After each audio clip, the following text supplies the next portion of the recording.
you can't all be a doctor and you can't all be a lawyer, but you can all be a matchmaker because everybody knows somebody to set somebody up with.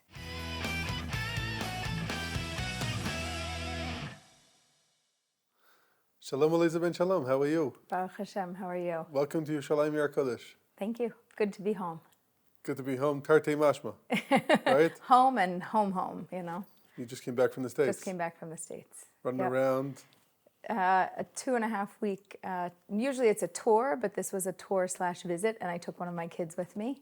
Wow. And we spent a little bit of time in 6 different cities and got a little feel for the city itself. You know, he swam with the dolphins and did a couple other fun activities and got time to spend with family as well, besides all of the work that I do and programs. Incredible. Yeah. Incredible. This is your first time back in the States since the beginning of the war? No, this is my 3rd trip. Wow. And I left a day after. I left on October 8th, technically the 9th in the morning, but left immediately after to go on a 2-week tour. And it was a really big, decision because all of my people in the States were still in the 2nd day of Yom Tov. So I talked to my husband. I was like, so it's really up to you and me, and I don't even know. I could get on a plane and they might cancel the program, and I might not even make it there because I don't know about the train, the plane, He's like, no, you have to go. This is your work. Wow. This is very important. This is what we're here to do, and you have to go. And I got on a train from Pardes Chana to the airport, and I was terrified because it was people with suitcases and soldiers and nobody else. That was it. The country shut down. Completely. Yeah. Well, it's good to have you back home. It's good to see the Kotel full. Yes. It's good to see Yerushalayim full. And it's good to know that Baruch Hashem, our soldiers, our Miluimnikim, are working hard down south, working hard up north. Yeah. And Yudav Shomron, which people tend to forget about a little. But working really hard in order to make sure that we could sit here safely. And Bezrat Hashem, we should all daven that they should be safe. Bezrat Hashem. Amen. I think we should start off with a little about you, where you come from. Okay. I mean, you were not born right by the Kotel, so let's... a little further away. I was born in Philadelphia and grew up, as I like to say, Jewish. I grew up conservative Judaism in the American movement, and I loved my Judaism and I loved Israel, but I wasn't fully integrated either with Israel nor with my Judaism. And in my mid-20s, I decided to live my Judaism, you know. What suddenly happened? I always loved it, and then I was like, this Shabbat thing, like I like it enough that I just want to do it every week. And this kosher thing, yeah, I could probably do that. And dressing modestly, yeah, probably a good idea. And prayer, yeah, I should probably, take things like that on. And I started to do a few things, and as you do that, they start to call you like Orthodox. My husband jokes, he's like, we're just practicing. We just live our Judaism, and we love our Judaism now. I used to just love it. Now we love it and we live it. And what shifted for me, I went to a Jewish singles retreat with Rabbi David Aaron. He lives here. Far. Yeah, he lives really close. And I don't know, he talked about Judaism, he talked about God, and I was like, I agree with all of that. Like Makes sense, eh? Yeah, I'm totally on board. Again, like my own thinking was like, I should probably just be doing something about that. It's not just that I know it, I should probably be living some form of that, whatever I can embrace, whatever makes sense to me. Interesting. And then you...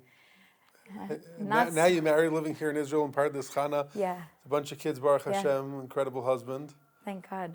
How'd it go from Rabbi David Aaron and... all the way to Eretz Yisrael. So when I was dating my husband, I said, I'm going to make Aliya one day. I'm going to live in Israel. Do you want to live in Israel? And he's like, yeah, sure. I'm like, okay, but when? Like when I say I want to live there, it's not a statement and it's not a wish and a hope and a dream and a prayer. I like tachlis. Or a retirement plan. Yeah, and not just retirement, because if my kids don't end up here, you think we're going to end up here? It's not going to happen. So I said, when? And he's like, I don't know, like in 10 years? And I'm like, nah, too long, 5 years. He's like, too short. I'm like, okay, 7 years, done. Yes? He's like, I guess. But that was like conditional when we got married, that he had to be on board with making Aliya or he wasn't going to be my soulmate.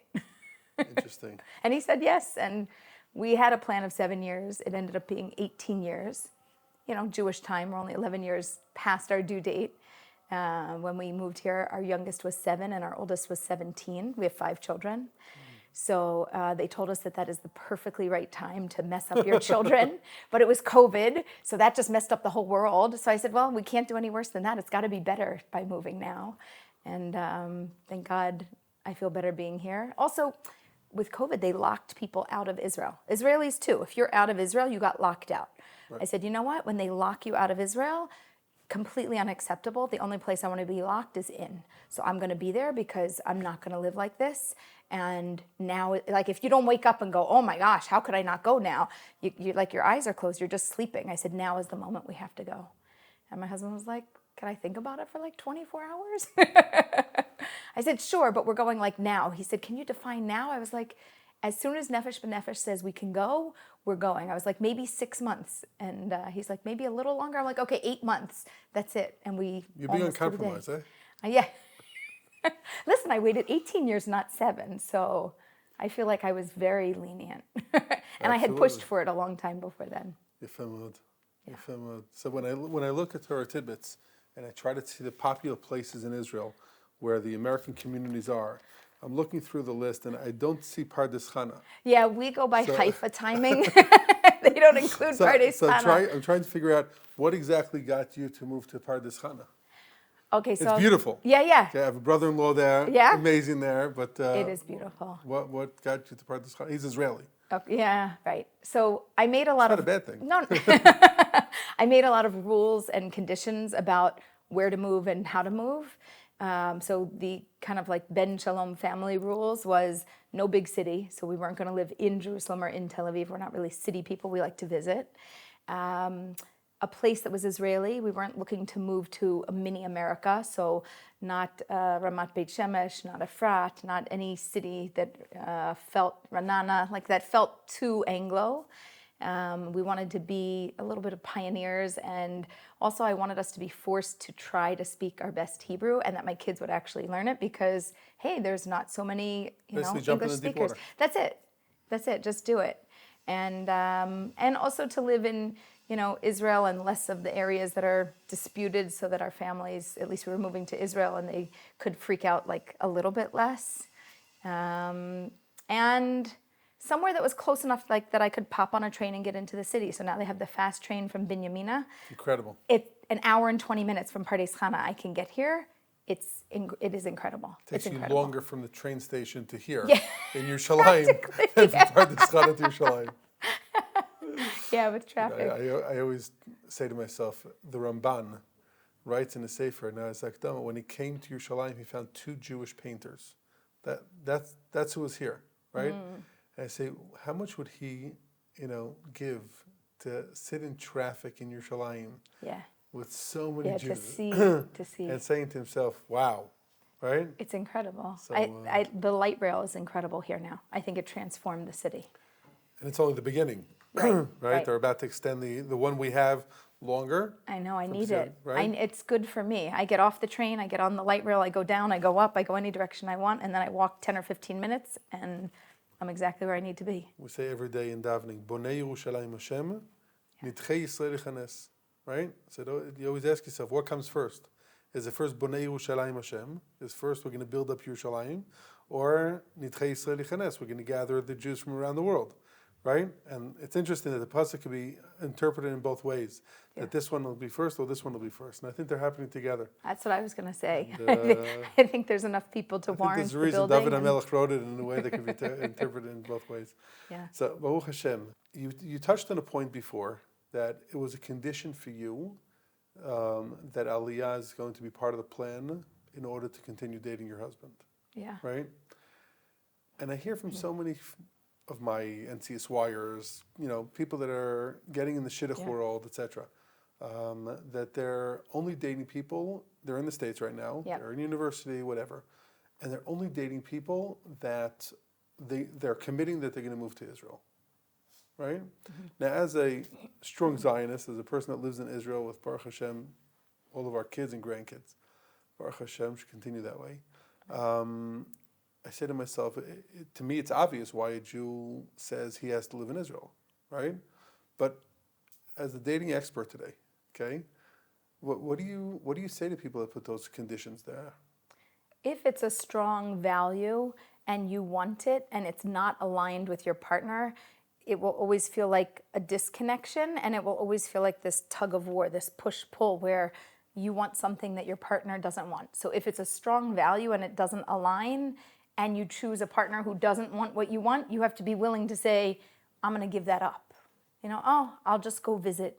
At one point, in our 18-year stretch to get here, I said to my husband, are we just never going to get there? Is it going to be like a retirement plan and then you're not really going to go because the grandkids are going to live in America? And he looked at me and he's like, I don't know. And I was like, well, that's totally unacceptable. That wasn't the deal that we made. Like, I'm really committed to being there. Once you're in a marriage, it's different than before.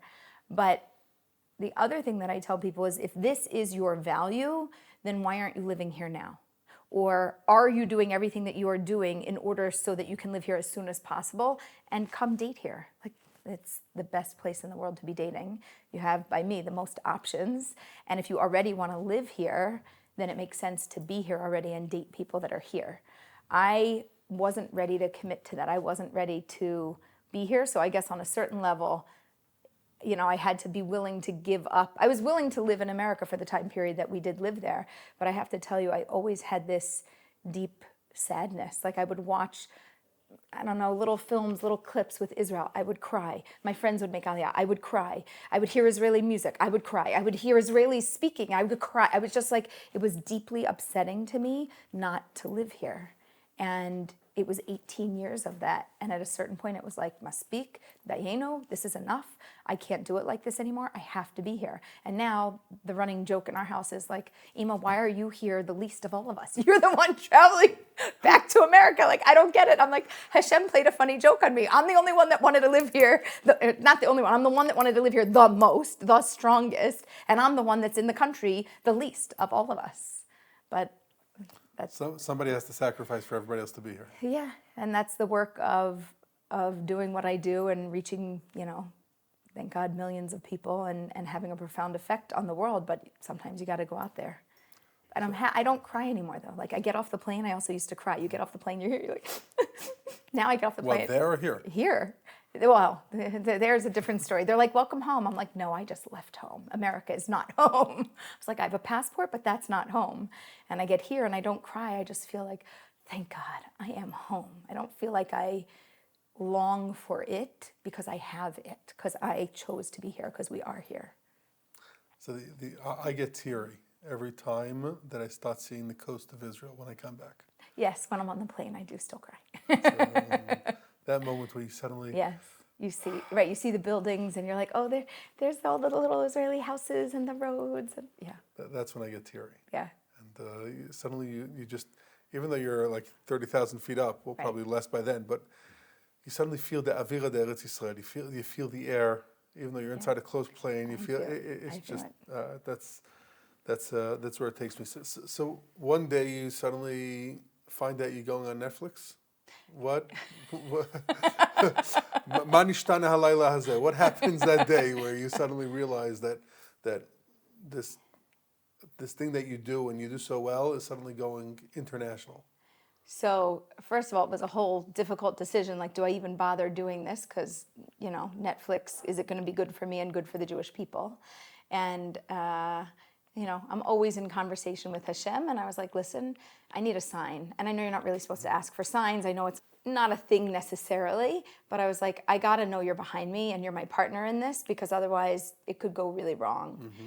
And we had just made Aliya. And we had to go straight to quarantine because we made Aliya March of 2021 during COVID. Well, like a year after it started. Yeah. Well, we were in the 4th lockdown in Israel. So they're like, Shalom, welcome home, Bruchim Habayim. Straight to quarantine. 11 days in quarantine. We get out of quarantine and we were in Yerushalayim, and the first place we went was to the hotel. And we're there. What, after the 11 days? After the test and the swab, the whole thing. Didn't break the rules. You can't break the rules. We were in a quarantine, a bidud hotel in lockdown. And we go to the hotel, and my davening, thank you, and I'm here, and I'm beyond grateful. And like my family, my kids, my husband, all our stuff in a lift. The containers were in short supply. just to get here was a thing. And our dog, we came with a new, a Corona puppy. And I finished davening, and I'm backing away from the wall, and my phone is ringing, and I'm thinking that it's my husband and the kids on the other side. And I look at the phone, and they're like, hey, it's all the producers. You coming to the meeting? You're 15 minutes late. And I'm like, oh my gosh, wait, what day is it? I was like, oh my gosh, I had this meeting with the producers, and I'm busy talking to God and not them. So I'm like wiping the tears away, and I'm like, listen, I get on the phone with them. I'm like, I'm so sorry. I'm like, I'm at the holiest place in the world. I'm at the Kotel. I mean, the Western Wall, the Wailing Wall, whatever you guys call it. Not all of them are Jewish. I said, I'm really sorry. I was talking to God and not you. And they're like, oh, we're so sorry to disturb your blessings and prayers, and we're going to let you get back to it. I'm like, no, God and I, we wrapped. We're good. They're like, well, it's probably the best place in the world to tell you that we picked you, we're sending you a contract, and, this is it. Get ready. And I was like, oh my gosh. If you're looking for a sign, I tell people, all you got to do is just every day go to the hotel. And then, you get your answer. But I was really open to receiving whatever the appropriate answer was. I wanted to do good by the Jewish people. I wanted to do good for my own family, my own children. This kind of a thing could ruin your own children's Shiduchim. And I wanted to make sure that I made the right decision, and that I felt strongly backed, not just by my rabbis and my community members and the people that I knew, but also that God was really on my side to make sure that this would be something beautiful. So I was going to ask you, what were the calculations you were taking, and what were you back and forth as far as, is it going to be a Kiddush Hashem? Is it going to be, God forbid, Right, something else. Something else? Is it going to encourage more people to date in a better way? Is it maybe going to harm it? Is it going to make a joke out of the Jewish way of dating? Correct. Right? I'm sure, but when you have God just telling you, like, that's it, I guess there are no questions left. Yes, and so the production company that I worked with is called IPC, and their main focus is documentary style series. So this was like a docu-reality series, not just a reality show. Just a reality show without the documentary side, without the side of wanting to show the truth of who a people are, is something different. Also, Indian Matchmaking, which is our sister show that came out first, I saw what that was, and I saw what they did. And when I watched it, I was like, oh my gosh, it's just like Jewish matchmaking, only it's Indian matchmaking. And I felt very good about it. But you still have to worry. They can, just like this, you imagine just having a mic and a video camera on you all day, and not just that, they can cut and paste anything together. So I could laugh, and you could say something, and I could be laughing at you instead of with you, right? You just put it together at a different moment, and I really put myself in their hands, because there's no way anybody gives you full editing or... No veto power. No veto power. But there was a religious producer that was on board. Her name is Ronit Polin, and she was brought in to make sure that it was authentically and credibly Jewish and a positive representation for the Jewish people. And then, of course, there has to be humor and something to spark it. So, like, they pick personalities. Well, you have a rough time not having humor in there. But they pick personalities and characters and people that have unique character traits and desires, and they hyper-focus. One of the downsides is that they hyper-focused on a lot of the physical things that they're looking for in a match. Like, okay, great, we'll get you the physical things. What else do you want? And not everybody had, enough of an answer or a full-bodied answer, but it gave me an opportunity to talk that out with them and to flesh that out and explore topics like Shomer Negia. I talked about that on camera, and I was like, wow, they even included it. That's amazing. Like, who would have thought that they would have been willing to have something like that? And they were. Why do you think they decided to do it? Because it's just so different, or because they saw beauty in it?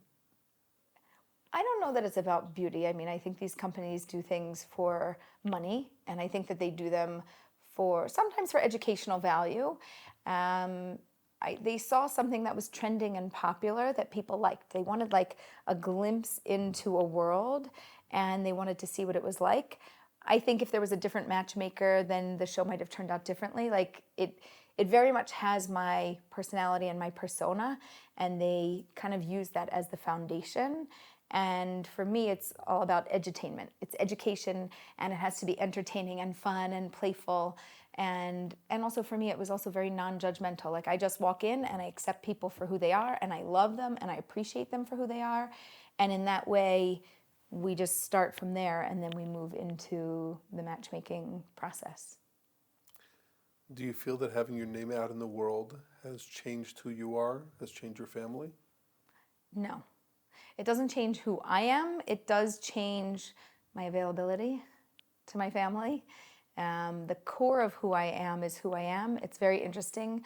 People who don't know me ask people who know me, is she really like that? Like, is she the same as what you see on the camera?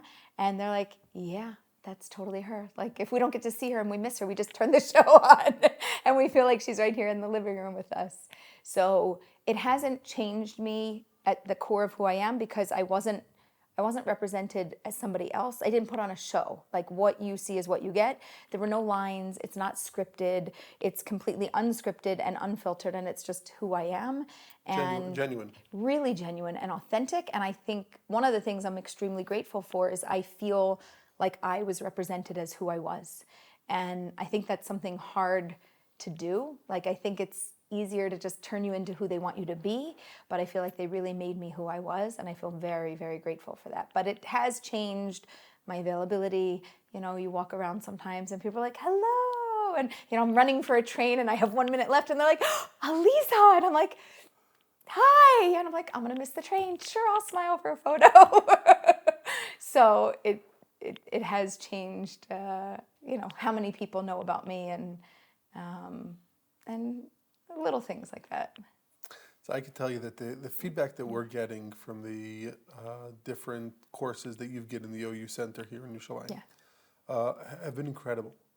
The feedback is wow, and people feel like they're leaving these sessions where they've learned a lot, to the degree that it's changing the way they date.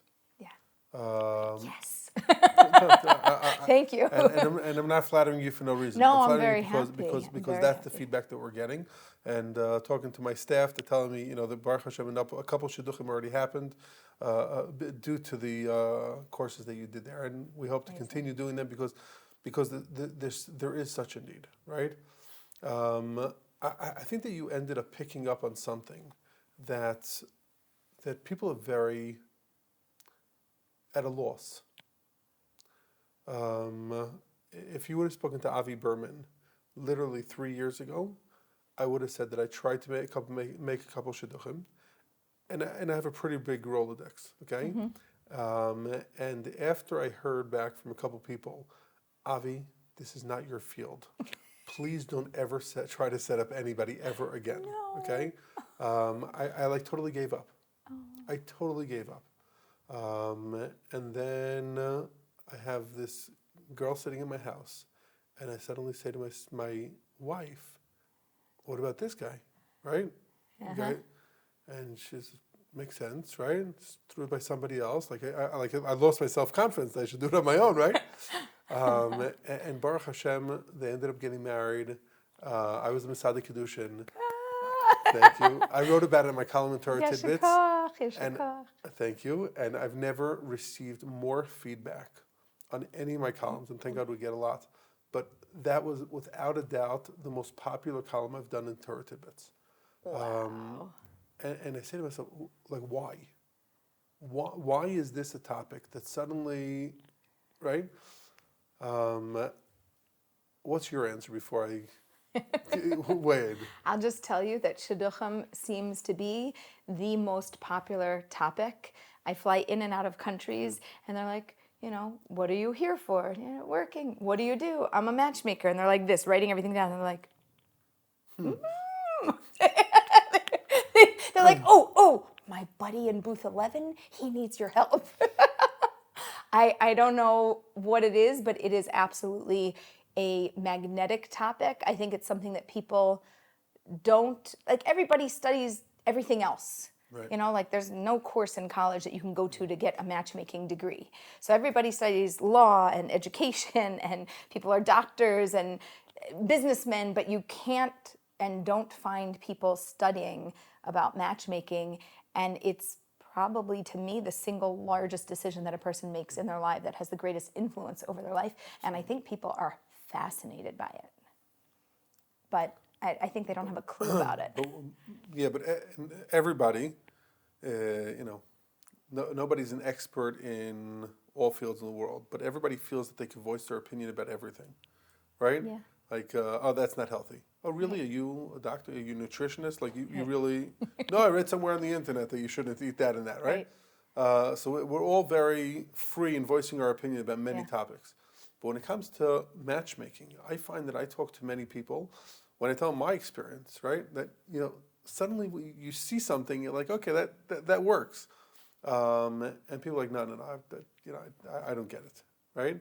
How do you convince people that they should go about it? Go about being a matchmaker or making an effort or singles, Making an effort, trying to look into the world, right? trying to find somebody No, or not trying for to set them themselves. up, trying to set other people up. So for me, everybody could be a matchmaker. Not everybody should be a mentor or a coach, support them through the process, but anybody can be a matchmaker and make an introduction and put two people together.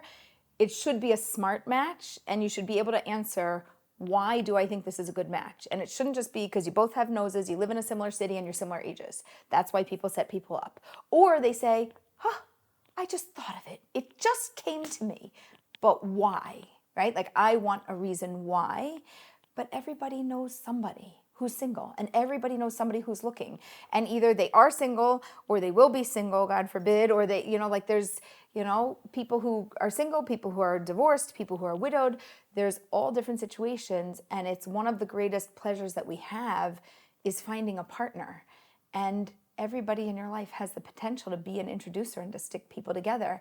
And we should be doing it. But it has to be with thought and foresight, and not just, oh, what does it matter? It can't hurt. Go get a cup of coffee. No, it can hurt. It takes effort. It takes time. You're the 47th person that I've met, and it really hasn't been shayach. It hasn't worked out. It's not even close to being a match. Why should I get a cup of coffee? I don't mind. I'll get a cup of coffee. Tell me why this is a smart introduction. And if you can give a reason why, then you should try to set them up. And also, people should listen. Like, I just want to do it because I think it's a good match. But do I think it's a good match because I'm looking through your eyes of what you want for you, or because what I think you need, and I'm going to tell you what you need because I know better than you? I like to believe people know what they need and understand themselves and know what has worked and what hasn't worked, and try to make a presentation of something that would be, again, smart, that would fit in with who they are. But you can't all be a doctor and you can't all be a lawyer, but you can all be a matchmaker, because everybody knows somebody to set somebody up with. And you should just take people that you know and make smart introductions. I'm loving what you're saying. I find it very easy to find, a real estate developer and see another real estate developer and say, oh, you guys really should get to know each other. Maybe you could develop something together, right? But when it comes to life, I feel like life is so much more complex, right? Yeah. Like these two real estate people, they'll get together for 2 hours, they'll think of a great idea, they'll move on, and each one will go back to their families, right? Right. But when you're dealing with saying, listen, you should be together 24/7, right? It has to be a lot more complicated and a lot more 360 Yes. than just having the same profession. Right. How is a person supposed to understand that 360 when trying to figure out Shiduchim? So we'll just start with like a 2D view instead of a 360 Okay. view, and just some basics. Basic values and personality types have to be in alignment, right? I want to make Aliya, you want to make Aliya. Great, we got a good start. We both come from, a similar family or a similar upbringing where we might be able to understand each other. Great, we've got a good start. Wow, we both have a personality type that complements each other, in your opinion. Great, now we've got a good start. Those are all the qualities that might match and why I might think that this could be a good suggestion. The other category is everybody comes in with fears. We all have things that we're anxious or uncomfortable about. And we have to make sure that the person that we set them up with does not trigger that. So somebody who's highly anxious should not be with somebody who triggers that anxiety to a high degree. And And vice versa, you can't have somebody who's totally calm with somebody who's totally anxious, because that you're like, oh, well, that'll balance them out. Yeah, it'll also drive them both crazy. You need somebody who's going to be able to understand that other person. So maybe they grew up with one anxious parent and they learned how to be calm. Okay, so they can appreciate and understand where that comes from. They might be able to have a greater appreciation and not totally trigger each other. So we want to make sure that the things that they might have as a fear or something that might be a large anxiety for them. I'm afraid of divorce because my parents were divorced and I'm dating somebody who's divorced twice. Well, that might not bode well with me. I might need a different match. And the last category is like bothers and irritants and all those little things like about the other person that might bother them. You probably won't know all of those to a degree, and I'd let somebody else figure out all those triggers and things. If we can get the values in alignment and make sure there's nothing that would be super triggering to that person, I think that that's a great baseline and a good start. When thinking about not irritating people and not doing things that are annoying, what level of importance do you give to knowing the person's family around him? I think the family matters as much as it matters to that person, meaning I'm close with my family, so family is very important to me. But there's other people who don't have healthy or good relationships with their family, and there's a lot of distance, and therefore they should choose a partner where they can accept that about the person and be okay with it, and not be somebody who needs to have somebody who's totally close and or enmeshed with their family. So I think it matters as much as it matters to the single person. Does it always... I tend to believe that family has much more of an impact on a person than they're willing to admit many times. I think basically what I'm asking is a simple question, okay? Are you seeing more success by shadchanim that know not only the single person, but also their family and where they're coming from, rather than shadchanim that just meet the single person? So for sure, it's better, like you said, to have that 360 view and that 3D view of somebody and understand where they come from, even if a person is different than that now. For me, I like to ask, who were you? How did you grow up? Who are you? And who do you want to be? So I want to know, in relationship to your family and how you grew up, are you the same or different? And not just are you same or different, now going forward, do you want to be the same or different, so that I understand where they came from and what direction they're going. So to me, it does matter. And I think that understanding the family makes a big difference. I'll give you an example. I had a guy who came from a very stark, black hat, yeshivish type of family. And he was a little bit more on the modern side. Not fully modern, but these were his customs. So he wasn't, other things didn't make sense to him. And we had this whole discussion. Where are you going to land and what do you want as a person? And he said, well, I'm more modern than my family, but I'm more to the right than modern. I said, great. Let's look for the right type of a person for you. And he found somebody more modern. And he's like, but how's it going to work with my family? I said, well, do you want it to work with your family or do you need it to work with you? He said, well, both. I said, but which one is more important? He said, well, I have to live with her, so for me. I said, does it work for you? He said, it does. I said, okay, now figure out how it's going to work with the family. And they had to work out the compromises of what that was going to look like and how that was going to look and what things would be different as they integrated with the family versus not. So, we go home, okay, great. We have to step up to the level that they're at for their comfort level. And when we live our lives, we do what works for us. But when we're around them, in order to make this something that works for everybody, this is what we're going to do. And this is, for them, that's what they figured out. Other people, they go, forget it. I'm me. Love me and accept me for who I am or not. I'll either be in your life or you'll throw me out. It's up to you. So that's how they resolved it. That's incredible. So you're doing a lot of coaching today. And is that taking more of your time or more of building up and talking in courses and etc.? Is your life built up more of one-on-one or more of the public speaking and TV, etc.? So it's a good question. The bread and butter of my business was always the support, the coaching alongside of the matchmaking. That was how I built my business, because I love the brain, the heart, the thinking, the feelings, sorting everything out and understanding it. And because of Jewish Matchmaking Show, I'm a Jewish matchmaker, of course. So all I do is matchmaking, which by that they define as introductions. So matchmaking really has three parts. It's an introducer, a mentor or a coach, and a closer, somebody who like seals the deal. And I now do more courses. I do more speaking engagements. I still offer one-on-one, but I do far less of it because I'm traveling a lot more. And I also have a whole team. So I have a team of coaches. I have a team of matchmakers. And so we work in collaboration together with clients. I'm not working solo as much. I'm working more collaboratively with my team. So you feel you're able to teach your team how to put on your glasses and see.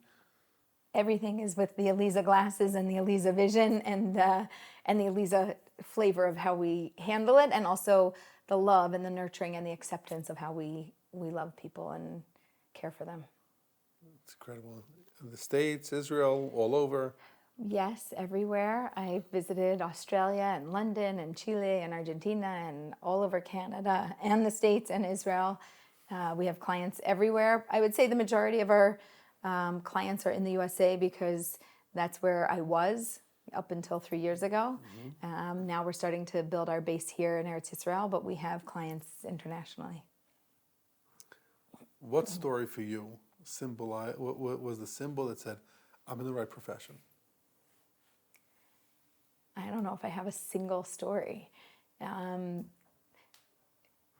It's like every moment that something happens, I feel energized by what I'm doing. I think a lot of people define if they enjoy what they do by how they feel after they do it. And if they feel exhausted and tired, even if they love it, they're like, it's not for me because I can't maintain that.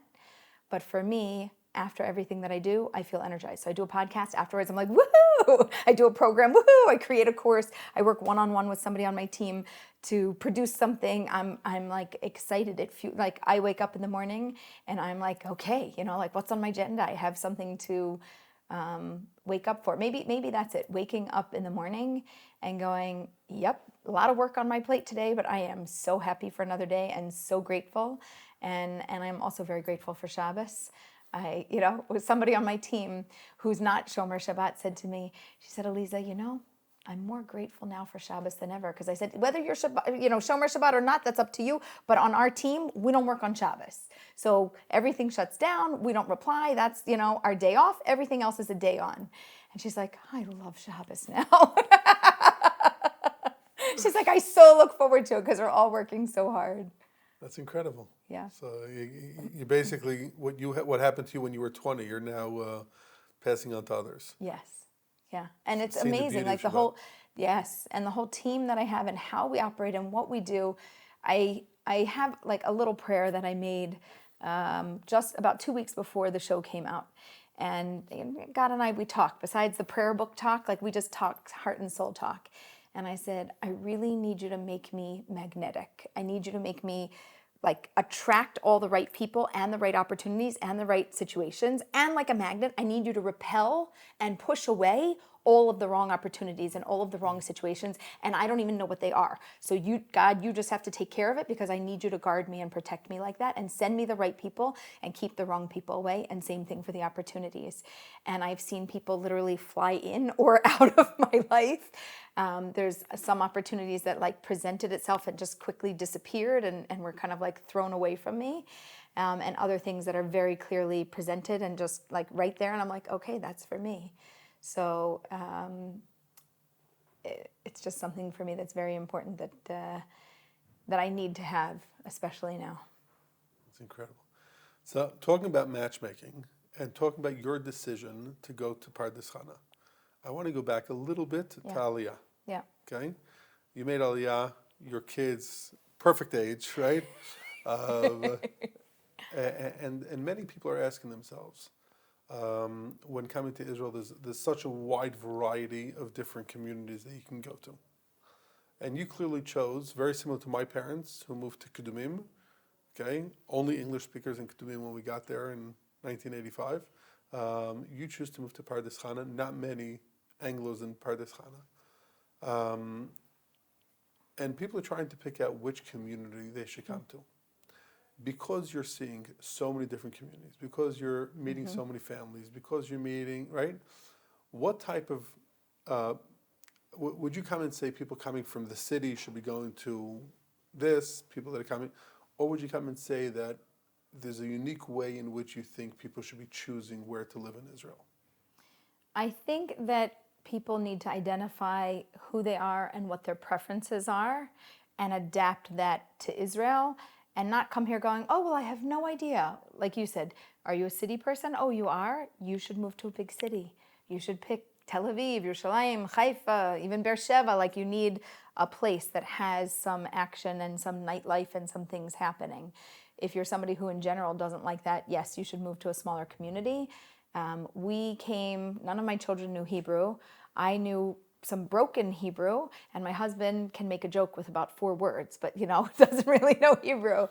And I said to everybody, we're moving to a place that does not have a lot of English support. You will learn Hebrew, but it's, sink or swim. And also Pardes Chana does not have the infrastructure of having an Olim coordinator. Somebody said, oh, who's the Olim coordinator? And I was like, we don't have What are Olim? I was like, go to Zichron Yaakov if you want. Pick a different city. Don't come to Pardes Chana. You are your own Olim coordinator. So for us personally, we hired somebody to be, I would call it our Coach. No, he's like our educational consultant and tutor. So he literally will go into the school and talk to the teachers in the meetings with us. He'll communicate them on WhatsApp with us. Then he'll come in and tutor the kids. He'll prep them for the exams. But he is literally translating and helping us to do everything. And without him, for the first year as we were trying to do it on our own, it was really, really difficult. And my broken Hebrew was not exactly enough. And my translation of it was not exactly accurate. So if you like support, go to a community that offers support. Ask them, do you have an Olim coordinator? If the city does not, do not go there. If you think that your children might be difficult to place, go to a city that has multiple school options. So Pardes Chana does have different types of schools and different options and different cities that are close by that you could send. Some places in Israel, one school, it's the community school for the kids. That's it. There is no other school. But if you like that, then you could lean towards that type of a city. So figure out your own preferences and move somewhere that makes sense. And also, if you have friends in Israel, one of our rules was that we had to have one friend in the city we're moving to, just one. Because if you have one, then you can make another one, and it can multiply. And Pardes Chana, we had one friend, one family that lived there that we knew. And they told us all about the city. I said, it really sounds very much like what I'm looking for. And you're our one friend, so it qualifies. We could move here. And they introduced us to another one friend who introduced us to another one. And that's how we got interconnected. So I would go, look, if you don't want to be a pioneer and rough it out, so don't. There's so many easy cities to go to. Again, like Ra'anana, Efrat, Ramat Beit Shemesh, like there's a lot of Anglo communities where literally you walk into the bagel shop and they're like, hey, how are you doing? What would you like to order? I didn't want that. I wanted my kids to have to order their pizza and their falafel in Hebrew. And they're doing it now, but it's a rough road. It's a lot of work. It's hard. Are your kids happy that you guys made the choice to move to Pardes Chana? The people that like Pardes Chana the most are my husband and I. We picked, so that's another thing. Some people, and you should do it the way that works for you. Some people move to a city because it suits the children, and some people move to a city because it suits the parents, and sometimes you're lucky and it suits the whole family. So they appreciate Pardes Chana. Our older kids are like, it's not 100% our style, but we get that it's good for you and Abba and you like it, and they were at a boarding school, so they weren't there so much anyway. And the little guys, like socially, emotionally, we have tons of friends. We're integrated in that way where we're a part of the community, more the Anglo part of the small Anglo part of the large Israeli community. And it works for us. And I said to them, I was like, look, we're going to have to live here the longest. Like you guys, you're going to go through school, you're going to be done, and you're going to move. And then what? I'm living in a city that I moved to for you. I've got to live where if I'm happy, you're going to be happy. If I'm miserable, maybe you'll be happy. So we made a decision to move where it was very good for us and it was the right feel for us, where our children had lots of options so that we could keep trying to find the right school. I had a feeling that they'd probably bounce a little bit. One of them kind of each year has bounced, and also because sixth grade you have to switch, and then eighth grade to ninth grade you have to switch. It's crazy system. So he came at that age where he's anyway bouncing. The 2 younger ones are in the same school that they've been in, and we only had one major switch. Not bad. 3 years in 2 schools instead of 3 years in 3 schools. So you bring up your kids here in Israel. Yeah. Shidduch age yet? Our oldest just entered the army in September, and he's now 20, and our daughter is 18. So yes and no. They're not dating yet, but I keep asking them. No. I'm trying to think of the date that they're going to go on. What the other side is going to come and say. Okay, what did your mom prep you to? Okay, what are you looking at? Does your mother like this shidduch? Does she even know you're going out with me yet? It's going to be very interesting with your kids going through Shiduchim and you coming for, it's somewhat like a famous chef going to, I know, a little to bit a of restaurant, pressure, right? a little bit of pressure. I hope it should be good. It's not like the shoemakers whose kids, have holes in their shoes. So No, I think it's just the opposite. Okay. I think that you're going to be the best chef with the best food for your kids. Great. Right? I like that analogy. And you're going to teach your kids how to do, do it right. The older kids have said to me, I said, like, are you going to date? Are you dating? They're like, we're not dating for marriage yet, so it's just not worth it to date. Like, it's just not gonna do anything anyway, so what does it matter? And it's gonna, like, ruin the friendships and the friend vibe. I was like, right. They're like, you told us that. I'm like, it's really good advice. So they're sticking to that for now. Amazing. Any tips to a guy like myself that I've already married off 2, couple in the parsha now? What do you... I would say don't be afraid to set them up if you have connections and ideas, although I know you don't like your track record. But Shiduchim basically works that 99% of the time you'll make a wrong match, and 1% you make a match. Oh, Mazel Tov, you're an amazing matchmaker. So I would say don't be afraid to make a match. And also if there's kids, different kids have different preferences. But, if they want you to back off or step down or let them do their own thing, just listen to them and just be there waiting and guiding them as needed without being in their face, because some people don't want the support. And if they're independent, they can do their own thing, and hopefully you'll like their significant other. So I'm a lot happier with my track record since making a shidduch. Okay, good. And my wife and I actually created 2 WhatsApp groups between us of boys that need shidduchim and girls that need shidduchim. Great. And what we do is every time we think of somebody or meet somebody, we just add it to the group, and then every few weeks we'll sit down and try to. Oh, I love it. Like that? I love Like it. that I'm idea? so excited. Yeah, it's phenomenal. So, it's a good thing that couples can do. Like, what else are you going to talk Correct. about? You've been married for so long. You've been learning together. You eat together. But like, what else are you going to do together? Make shidduchim. I love it. So it actually is a lot of fun. You sit down, and I've had friends call me, Avi, can I sit down with your boys group or your girls group, and let's try to see, and it's fun and exciting. And I'm going to totally use this. I'll say it came from you. With pleasure. I think it was actually my wife's idea. So Okay, she good. gets the I'll say it credit, came from her. But what I find is we all are like, do you have a shidduch for my son, right? And then you're like, at that moment you're thinking about it. 5 minutes later, you're already on the bus. No, it's gone. It's gone. It's not even 5 minutes. It's like 30 seconds. But if I make sure at that moment to add them to my WhatsApp group, then you'll make right? time. Then next time I'm sitting down with my wife, right, or I'm sitting down with a friend, etc. Then okay, let's see. You just told me you have a daughter. Okay, let's try to go through. Oh, interesting, right? So I just found that because WhatsApp is like. We're doing everything. Our shopping list, everything's in WhatsApp. Right? That's how we live. So why shouldn't we have a shidduch list in WhatsApp? And that, thank God, is working. And the best part about it is when we get to delete a message. That's the best, right? Right? Bye. Yay, thank God they're married. Baruch Hashem, we got to take them off the list. Oh, I love it. That's really the best part of it. So feel free to use the... I like it for couples. I mean, this is what I do all day also. I'll meet people. I'll be like, hold on, let's take a picture together. And we smile. I throw it on a WhatsApp and I send it to my matchmakers. I'm like, here, I think so-and-so is for so-and-so. Here's the phone number. Here's the email. You guys follow up. I just met them. Here's the story. I give them details. And when I go to events, I do the same thing. And so, but I never thought of it in that way for couples. Like, I love this as a long-term couples activity because it's always new and it's always different and it's always entertaining. And it also takes your eyes off of your own stuff so that for a minute you can, so you can help others. Right? Exactly. And you can always talk about other people's problems like that. Right, it's easy. Right? It's much easier. If you just comb his hair in the morning, right?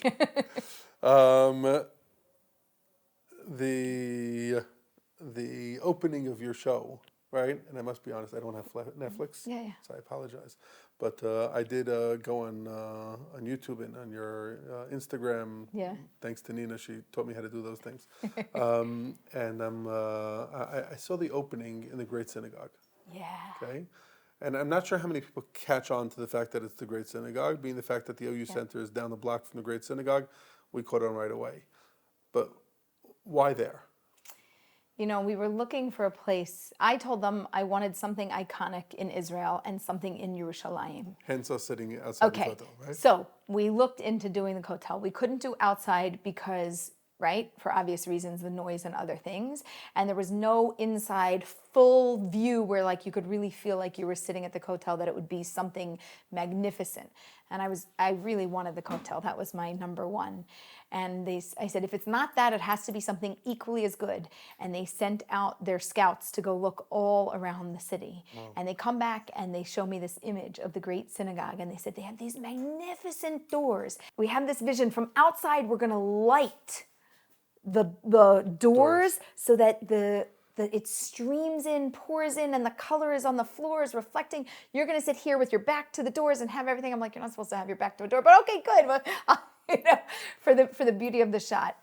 It was incredible, and it's the Great Synagogue. Like, okay, the hotel, the Great Synagogue. I feel like they picked the second best spot. So I was asking myself, right, what was the reason, right? Yeah. And I thought maybe there's noise at the hotel, etc. And a certain part of me is like, something? I feel like she chose the Great Synagogue because you wanted people to understand that they don't have to run to Shalom every time they want to daven for the Shidduch, but also in their synagogue. Anywhere. Yeah. Right? Anywhere, exactly. At your synagogue, at your home, in your heart, when you sit at a cafe, in any moment, anywhere that you could ask for your person. So what do you tell those that have been asking already for 10 years and they feel like they're not getting an answer? Well, they got an answer, and the answer is not today. But it doesn't mean not tomorrow. It just meant not today. It also means not yesterday or the day before, because if it should have happened, it should have happened. But if it didn't happen, it's because obviously there's a very good reason, not that we understand or know, only from above, but it doesn't mean that it doesn't have the opportunity to happen tomorrow. And in matchmaking, things happen like this. In the blink of an eye, in a moment, all of a sudden it changes. I met my person. How'd you meet? Somebody introduced me. He and his wife came up with a great idea. You wouldn't believe the story. And all of a sudden, all the years of searching, in one moment, it's like it disappears. It doesn't. It's written in our hearts. It's there. But I would say if you want to find your person, just don't stop looking. The person that finds their person is the person that never gives up, that always makes an effort. You need a break, take a break. You need a vacation, take a vacation. You don't want to think about it, put it aside. But always keep looking, and also be in search of what brings out your happiness and your joy. I just visited with somebody. She was living in New York at the time, and she moved out to Denver because she wanted to try living there. She loved it. She loved to ski, the whole thing. And she was there, and as I talked to her, I was just on the phone. I could hear her smile over the phone. I said, why don't you stay? Why do you have to just visit? Why don't you just stay? Aren't you happy there? And she's like, yeah, but how am I going to find a match here? I said, I don't know, but you're very happy there. And there's Jews all over the world. So you should just go and be where you're happy, because when you're in a good state of being, it attracts good people and good opportunities. And she decided to live there. And within several months, somebody made an introduction to a friend of theirs who was divorced, who was not on any dating app, who wasn't actually even particularly he wasn't searching like she was searching. But he was open to the idea, and they went out, and it was this amazing, amazing shidduch. And I just, 2 weeks ago, I just saw her, and I could see between the two of them. I didn't even have to ask how you're doing. You can just see on their face such an amazing match. And they both live in Denver, and they're thrilled because they found each other, and now they have the life that they wanted. So I would say, don't stop looking, and do what brings you joy. Live where you need to be, or do what you want to do. Don't wait. Oh, when I meet that person, then I'll do that. Stop waiting. Just do those things that make you happy now. It makes you more eligible and a much happier, healthier person to be with. Wow. Because we did shlichut in Vancouver. I was there not so long ago. Really? First time. Yeah. Lovely community with wonderful people. Wonderful small. people. Small, small from community. Yeah. And talking to people there, they're like, we have to go to Toronto, we have to go to New York, we have to go LA, where we're going to have more of a variety, because I know everybody in Vancouver. What do you say to people like that? Because they're so happy in Vancouver. I know. Right? Well, sometimes you have to like bring somebody in and make a transplant, bring them over. If you're open to moving or open to trying something else, there are different options. I'm not going to say that they're better, but they are different than what you know. And for very small communities, if you don't like the options that are there, then you have to expand. So the only reason to go to, let's say, Seattle maybe, right? Because they can get citizenship and they're already in a weather situation where it's similar. LA, you're not going to drag anybody north. It's just not going to happen. So you got to like the northern states, or Toronto and Montreal are probably the smart bet. It's true. Have you heard this thing where people from small towns want to date people from small towns? Yes. It makes sense because they have similar values, they have similar lifestyles, and people that love cities don't get it. It just doesn't make sense to them. Like if you're a New Yorker and all your family's from New York and you plan to live in New York, you should marry another New Yorker. That's just what you need. As a New Yorker, I can understand that. But if you want to be in Shalom or OUisrael, it's totally different. Ma'alin b'kodesh. Right? Living here in Israel, we are very lucky. I find that the distance between, sometimes for Yerushalmi to go down to Tel Aviv is a far distance, even though it's about 45 minutes. But when you compare it to the distances in America, right. It's like 45 minutes. It's like from 5 towns to the city in the morning is longer than that. Right. And one of the advantages that we have here is that we are able to date people from all over. I had a kid who lives in Yerushalayim, dated a girl from Migdala Emek, right? It's an hour and a half on the bus, and you're in Migdala Emek. Yeah. And the reality is that we have many advantages living here in Israel because we're in a small country. So I'm going to take that piece of advice that you told people. If you have that in your heart of you want to be in Israel, take advantage. I'm totally embracing what you said at the beginning, that there's such a variety here. There's so many people here. Again, it's not for everybody, right? But what would be your piece of advice as far as those that are now, whether they're in university, they have to make a decision now. Yeah. They feel like they already did 2 years in whatever university in the States, and should they break in the middle and stop moving to university in Israel? I'm in the middle of a certain stage in my life. Do I break that stage in order to move to Israel for Shiduchim? Should I continue there for another 2 years and then move? Right. If you want to be here, come here as soon as now can be for you. And if it means you could switch and do a university here and transfer a degree, whether you lose credits or gain credits or whatever it is, I would say come as soon as you want to be here, because in 2 years from now, if you stay in the States or wherever, I don't know where you're going to end up. You might you build a life there, and then you have a job there, and then you have a family there, and then you meet somebody there. And if you want to be here, you should come here as soon as possible and stay here and figure out how to make it work here. That's my baseline advice. I have a vort, an engagement party tonight of a woman who lives outside of Eretz Israel, not in the States, in another country. And she always wanted to be here. I said, come. And she came and she lived here for a little bit. And then, sometimes it's hard to get settled, to stay, to figure it out. And then she went back to her country. And I said, no, come back. If you want to be here, so come. She's like, I don't know. She started dating somebody from here, and she had to come here to date him. And I met with them a couple weeks ago before my most recent travel. And they, like, to me, I just, sometimes I see couples and I'm like, yep.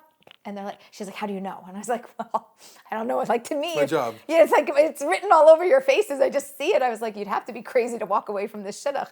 This is amazing. She's like, but I'm really going to have to live here. I said, you told me you always wanted to. What do you? She's like, I know, but like, it's real. Right now it's real. And now and he really lives here. Like I said, right, but you're getting your dream. And she's like, right. I was like, wrap your head around it, like it's going to be okay, and you'll figure it out. Call me when you get engaged. So I was away, and she's sent a photo. Mazel tov. I said, when's the engagement party? Because I'm coming back and I'm going to be in Yerushalayim. She goes, you won't believe it. It's that night. Wow. So I'm going, God willing, tonight. But if you want to be here, invite you for podcasts in Yerushalayim all the time. Perfect timing. But if you want to be here, just come and be here as soon as possible. Not everybody wants to be here. Some people have told me firmly, like, I love Israel. I can't do it. I don't want to do it. I have family. I have elderly parents. I have obligations. I have commitments. I have work. I'm too enmeshed in my life. So wherever you put your roots, that's where you are. So if you actually want to be here, then you need to put your roots down and you need to be here. The earlier you do it, the sooner you do it, the easier it is, the better it is. Was looking at a podcast together, and I could sum it up in Kiruv, Shiduchim, Torah, Eretz Yisrael. That's your life. Yeah.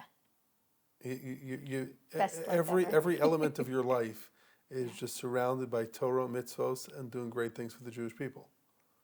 Thank God. You must go to sleep every night with a big smile and wake up with a bigger one. I do. I do. I really do. Hashem should continue giving the koach and the wisdom to continue doing what you do. Amen. Bezrat Hashem. Thank you so much for joining us today.